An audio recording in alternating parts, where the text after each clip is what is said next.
Apparently, I'm live. This is my first time, so I'm going to invite Natasha and Let's do our it. right. So yes, hello everybody, and welcome. Thank you so much for joining us on this. This is our third episode, and today we have a really good question that was sent that we are looking forward to answering. But first, we want to take this opportunity to invite you if you're looking for a community that is supportive and loving and hold a space for your questions and your struggles and curiosity. We have a beautiful Facebook group, and maybe Natasha can extend to the how this Facebook group works. Your floor, Natasha. Thank you, Diana. Yes, join our community. We've built this community with so much love. We have quite a few members in there where we meet every month. That's live, face to face. And we discuss on relationship topics. We bring forward all our challenges. And we look for ways of how we can empower, encourage, and grow together. Now, that's not all. There's much more we have to offer in that group. So if you like what we are talking about, if you like what we share, then please join us. The link is in both our bios. Click the link and get into the group. Let's grow the community and let's support each other. Yeah, thank you. That's beautiful. So let's. So you're okay to just go straight ahead to this question, and so I'll ask the question. So Yeah, the question that was sent to go us. ahead. My husband and I are often caught up in our demanding work schedules, rushing through daily routines and barely having time for each other. Our evenings consist of hurried meals, quick hello and good night, and early bedtime, only to repeat the cycle the next day. On weekends, it's a rush of chores, grocery shopping, and kids' activities, leaving me feeling utterly drained. What are some simple ways that we can do to find balance between family, work, intimacy, and personal well-being? So this question is big and really important. So I'm going to let you answer that first, Natasha, and I'll give mine later. Oh, thank you. This is so real. It's a real struggle. This is a modern day struggle, right? Most families are busy and they are always rushing around. So, from what I gather from this question, is there's a lot of hurry, there's a lack of communication, there's a lack of time, lack of support. So, what this person is saying is, how can I find more support? How can I find more time, more energy? How can I connect better? Hi, Shan. Lovely to have you here. So, yeah, again, the floor is open to everyone watching. If you have any insights or thoughts to share with us, please do. While I share mine, we will read out your comments as well. So, what I would do in this situation, or if it is a client of mine, I would try and prioritize. Make a list of your priorities, each one, like this person said: family, work, intimacy, personal well being. So, again, within family, prioritize and list it all out. Is it kids, husband? Is it extended family members? Do they play a role as well in there? Once it's all listed, then you can see how do you divide your time between or among all these priorities. Where do you need more time? More time equals more energy, right? So now with the energy, that's the most important part, because we could be giving time, and that's where the draining comes. That's where it sucks up all the energy, right? So you need to check, what kind of energy am I giving to this? Is Now, I don't like to say positive, negative, but it kind of comes into that. So is it a positive energy or a negative energy I'm giving to this particular task? Now, for example, if it's your work and you've said that 40% of my time is my work, so what kind of energy are you putting into that work? So if it's something where your work lights you up, it fills you up, you're passionate about doing that. Whatever task is given to you, you're passionate about it.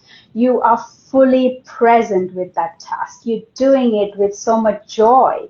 That's the positive energy. It will fill you up. It will bring a fresh breath to it, right? So that will recharge you. But if your work is something where you just tag along, you are going there because it's your 9 to 5. It brings income, but I don't enjoy anything about it. It's you are worried at work. You are constantly in pain, or you are constantly having too many expectations. So if it's that kind of energy, it will drain you. And that's when you then come back home to your other priorities, to your family, and you are already drained. You don't have the energy to give them. You have the time to give them, but you don't have the energy. And that's why it feels like that vicious circle where you are coming in, it's hi, hello, bye, let's quickly have our dinner, let's go to bed, and it doesn't feel nice. There's a disconnect within the family members. What are your thoughts on this, Diana? Oh, I sorry. I definitely align with what you just said, but I just wanted to say hi to everyone who just joined. Sukiana, Elena, Yeah, Dee's here.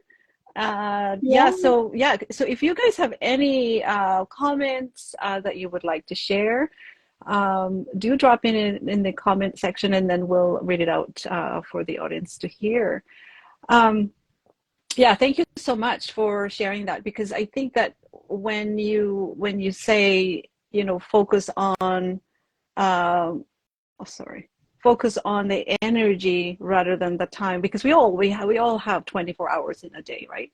And it's how you put your energy into your priorities that is the most effective way of functioning in our lives.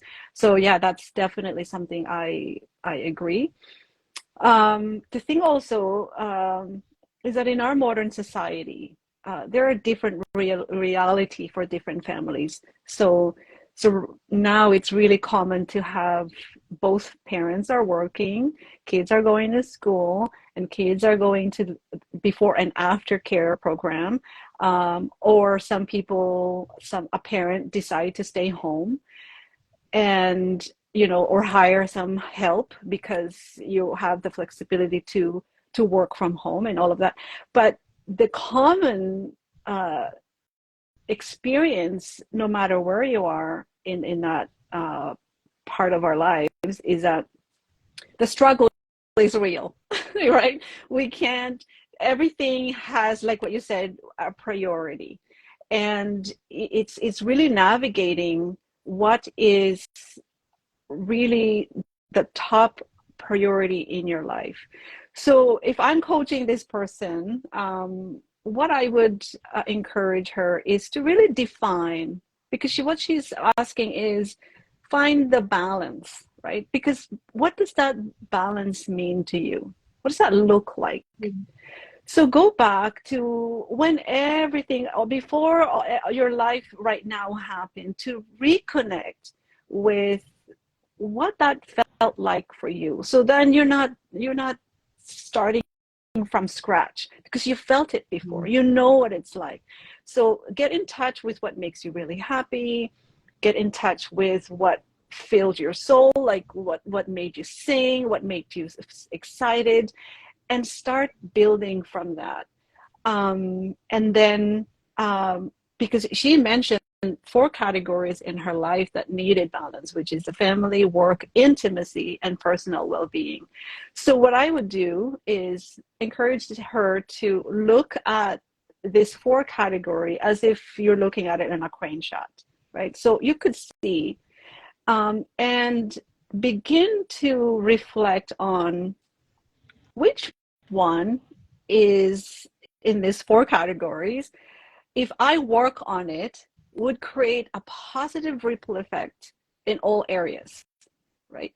So Mm. that's where you go inwards, not about, oh, it looks like the society, um, what do you call this, value having a good family, or the society value, or, a really good fit body, or, right, go inwards and say, if I work on this particular part, how positive, what's the positivity that it will create in those other three. And then, like what you said, put them in categories and say, okay, if, for example, for me, well-being is, she chooses a well-being to be the top priority, examine what it means for you to take care of what well-being is, right? Mm. It's not about what the society say, because you know what you need. So is it exercising? Is it eating healthy? Is it getting enough sleep? Is it so list down, like what you said, like list down what does it mean for you to have those balance in that category. Because I promise you, once you start putting energy into one, it would create a beautiful domino effect in your life. Because then if you focus on your well-being, so for example, you're having enough sleep, you're eating healthy, you're exercising, you will create boundaries, because you know how it feels like now to take care of yourself, and you will protect that so that nobody can, invade it in a way to take that away from you, because you know that it's really important for you. So you build your core values, and Mm. you then have the courage and the knowledge to express yourself with your husband and say, okay, this is what I need, so are you on board to work this with me? And then you create this communication, this open communication, where both of you and your husband can negotiate and hear his side and say, okay, what is your priority, right? So Mm. you're bringing your team together. And I don't know what the ages of the kids are, so if they are older, you can give them the autonomy and say, okay, what are your priorities? What do you see in what is well-being looks like for you, or what is balance looks like for you? But if they're small children, you can, tag them along and say, okay, I think today we're going to do this to connect for each other. And then you're teaching them along the way. And when you create those boundaries, then the ripple effect on the work balance, you're not going, because you value your time and your well-being, you're not going to drag yourself until the wee hours of the night working until 1 a.m. because you think that this is the most important thing, right? So it's really just reorganizing your priorities, and then allotting your energy into it. And then when you now create those boundaries in your work, you build intimacy with your husband and say, okay, so what can we do so that we could say hello to each other again, right? Because sometimes when we're been together for a long time, it's like roommates. So is it like going on a date, going on a walk without kids, hiring somebody to take care of the kids, even for an hour, so that you can go for a hike, and leave, your technology away. And then in your family on the weekend, what does that mean to have balance? So you're not, I call this with my kids, a division of labor, right? So for Yeah. me, on the weekend, I don't cook. That's like I've cooked enough for the whole week.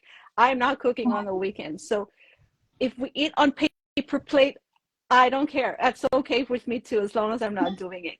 So, find the way that is easier for everyone, right? And give them the autonomy to take charge of the jobs that you need so that you can take a break. If they want to sit on the TV, I mean on the floor eating their lunch on TV to give you a break, do that, whatever it is, right?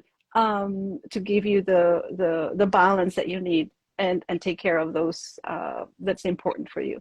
But have a conversation with your husband.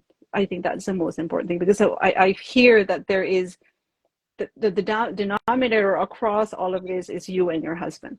So having an open communication to say, what is balance for you? Like what is your definition of balance? And then compare. If you're on the same page, then you can create the same goal, and then you can create, your path, and then you can move forward together, rather than, okay, I think that this is the balance for me, and then you're not on the same page, then you're just creating a collision.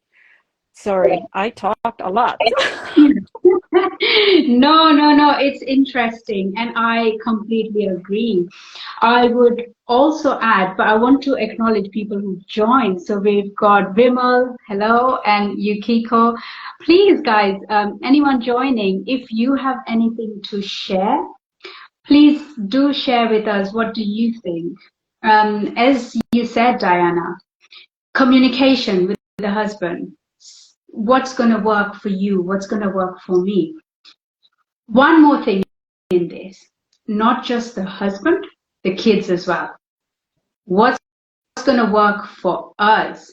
What responsibilities can you take on?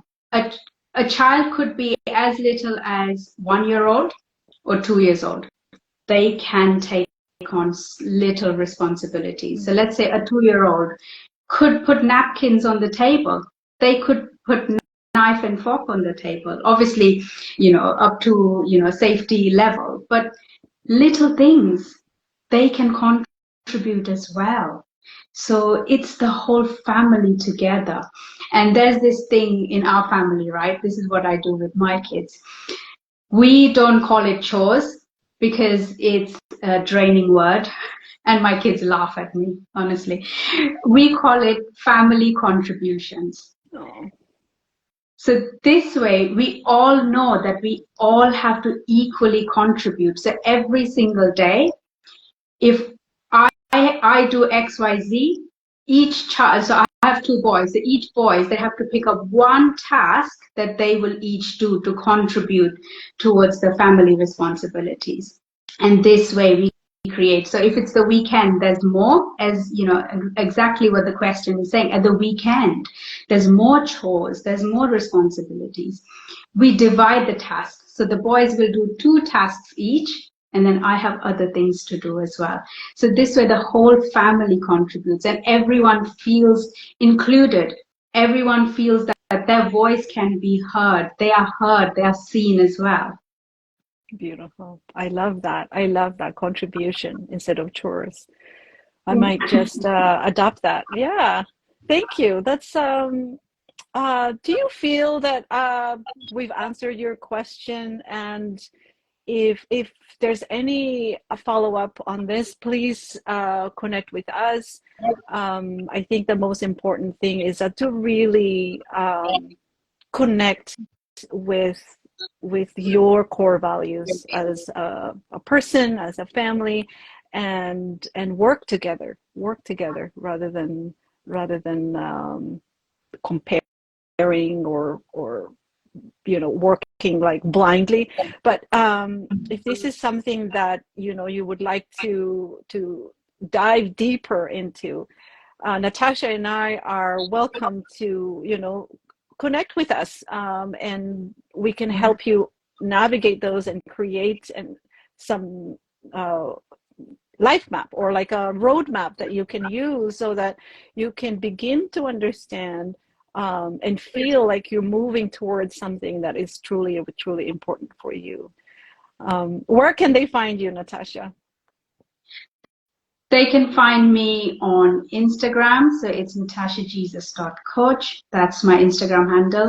And if you do go on my handle, click on that link and get into the free Facebook community where you can connect with us on a deeper level. And if you still want to continue working and really, as Diana said, get that roadmap, get the tools, get the support to build that family connection, reach out to us and we would love to create that for you, create that experience. Yeah. I think one of the things that we have to remember is that we evolve in our different time of our lives, right? We're single, and then we get married, and then we have families, and then kids will grow up. And I think that every time we hit those transition in our life, we can't cling on to what happened in the past, right? So we have to adapt to what is happening in your life currently, and then build the tools and strategies to how to navigate that and feel empowered that you know how to resolve these issues and get support. So yeah, so same thing with me. You can find me on Instagram. My handle is Pendulum One Coaching. I'm also with the community with Natasha in the Facebook community for relationship, and I'm everywhere. I'm also with a light community where we gather together, every month, and we do a lot of this type of gatherings where we empower each other and learn from each other. So if that's something that interests you to build your community, do reach out and we will sure to connect with you. So any last words? Nearing to the time, but this is a very broad topic, right? It's just a glimpse that we've shared with you guys. It feels like there's more uncovering, there's more to add to this, right? And we love talking, don't we, Diana? But we have come to the end of this episode. So yeah, any last words from you, Diana? I just want to say that anything that is worthwhile takes time and energy. There is no simple, what stuck with me here is like find easy ways that we can do to find. If we find the easy way out, I hope this is not landing off for other people, but if we find the easy way, it's not worth, you won't feel the satisfaction in that you've worked so hard for it. But if you work towards the root cause of what is the reason of this struggle, you can go in underneath it and then build from the bottom up, so that your roots, your core values is so strong that no matter where you are in the transition of your life, that you can begin to say, I got this, right? And that's how I would like to empower everyone, is that it will take some time. A habit does not happen overnight. It takes even a simple habit takes about 30 days to be ingrained, and then if you lose the momentum, it's gone, right? You go back to your old ways. So it's really cultivating that self-trust that you will get there, and trust yourself and your community to be there with you. Yeah, I'd like to share Shen saying chores equals family contributions, and she loves that. Yeah. Thank you, Shen. Indeed. And he said, so true. Anything worthwhile takes time and patience. Absolutely. Rome was not built in a day. So true. So let's end this on this note, to have to have patience while we build something or we create something beautiful in our lives. Yeah. Thank you so much, guys. And we'll see you again next week. See you next week. Okay. Bye. Bye.